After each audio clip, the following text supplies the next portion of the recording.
There is a chance for the President of the United States to use this disaster to carry out what his father, a phrase his father used, I think, only once, and hasn't been used since, and that is a new world order. 45 and the end of the war through 1989 and the end of the Cold War, we had a worldview. Republican and Democratic presidents alike, from Harry Truman to George Bush, stood for freedom and stood for certain propositions that would make America strong and healthy and grow the middle class and shrink poverty and stand against communism.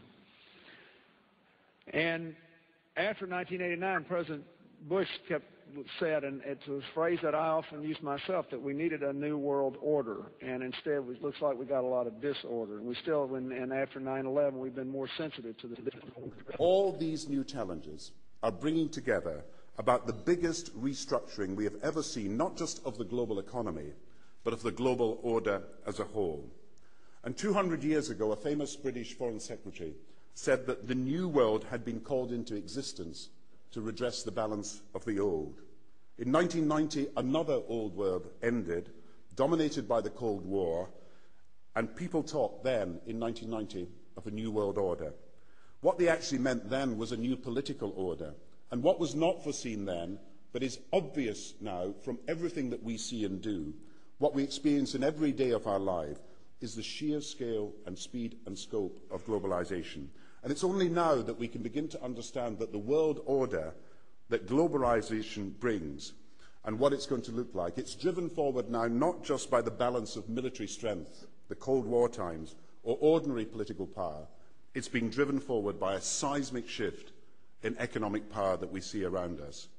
But what does the new world order mean for countries like ours who are looking to succeed?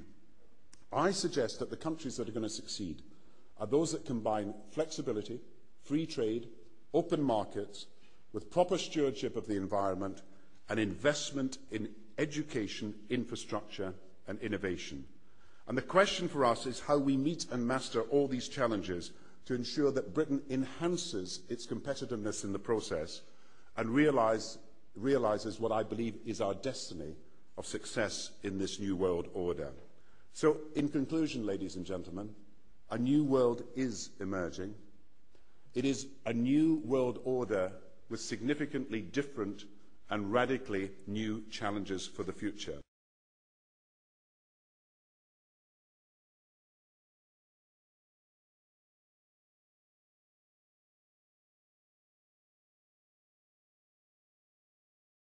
You were both in Skull and Bones, the secret society.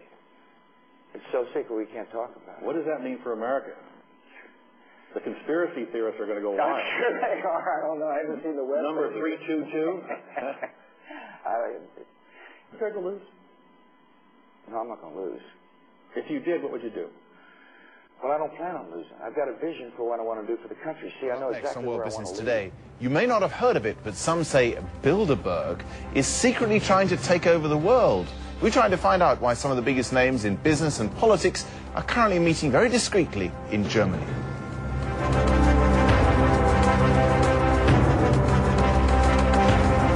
Conspiracy or cozy talking shop? The Bilderberg Group is meeting in South Germany this week, at least according to the Financial Times, which says a group of powerful men and women will debate the future of the world.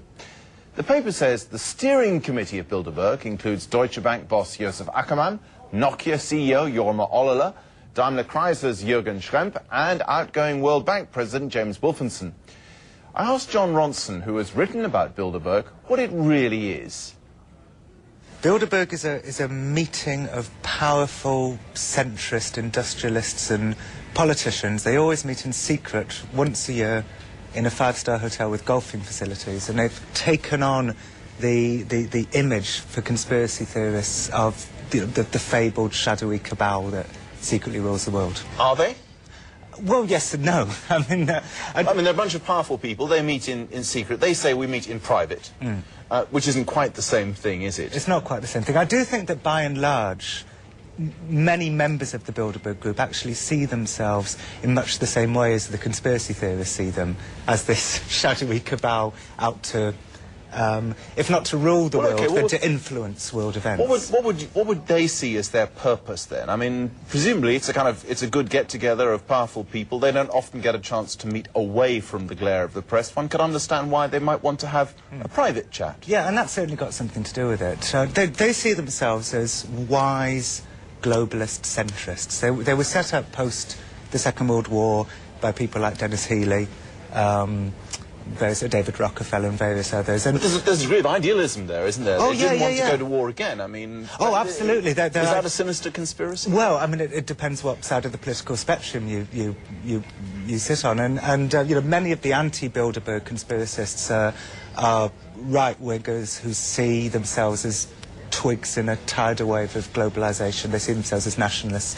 And they think the idea of a world government, which is what Bilderberg is into, by and large, the idea of a one-world community, a new world order. You know, they see that as... They see themselves as a government as opposed to a group of world leaders or people with influence at a global level who are talking about global issues, do they? They see themselves as headhunters. They'll get an up-and-coming politician who they think may be president or prime minister one day, and as globalist industrialist leaders who believe that politics shouldn't be in the hands of the politicians, they try and influence them with wise words in the corridors outside the sessions. Should they be more open? I mean, should they come and sit here and do an interview with me and explain what they're doing, or talk after their meeting about what they've decided, even if they don't invite us along as journalists beforehand or during? Well, Bilderberg's secrecy, I think, harks back specifically to Henry Kissinger, who, you know, in quite a silly way, I think, loves the idea of being this shadowy, secret figure. And it was Kissinger, as a founder member of Bilderberg,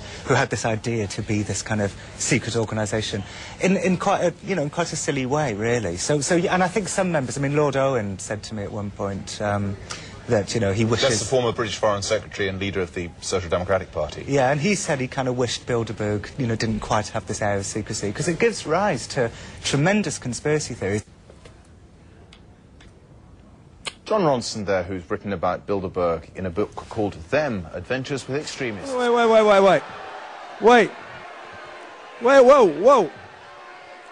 Whoa, wait a minute. Wait. Look. This is the deal, folks. All these people that are paranoid about the world come and scream at me everywhere. All right, I'll answer. All right. Okay, now wait a minute. You said you would go if I answered the question, right? You said you would go if I answered the question. You said you would go if I answered the question. You said you would go if I answered the question. All right, here's the answer. I happened to be in Europe then on my way to Russia. I was invited to go to Bilderberg by Vernon Jordan, a friend of mine and a genuine hero of the civil rights movement. And to the best of my knowledge, NAFTA was not discussed by anybody in my presence. I was talking to people who happened to be from Europe who did not give a rip about NAFTA. Number one. Number two. Okay? Number two, I tried to get labor and environmental standards in that agreement, but I couldn't because it was all negotiated when I got there.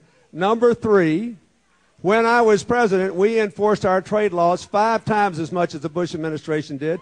We gained manufacturing jobs. Wait a minute. We gained manufacturing jobs in 6 of the 8 years I was president. They've lost manufacturing jobs in every year. We had 22.9 million new jobs. They've had 5 million. Family incomes went up $7,500 a year when I was president. They're down $1,000 now. We had almost 8 million people. So I was not. I had a very good time talking to those Europeans about European affairs and what was going to happen to Russia,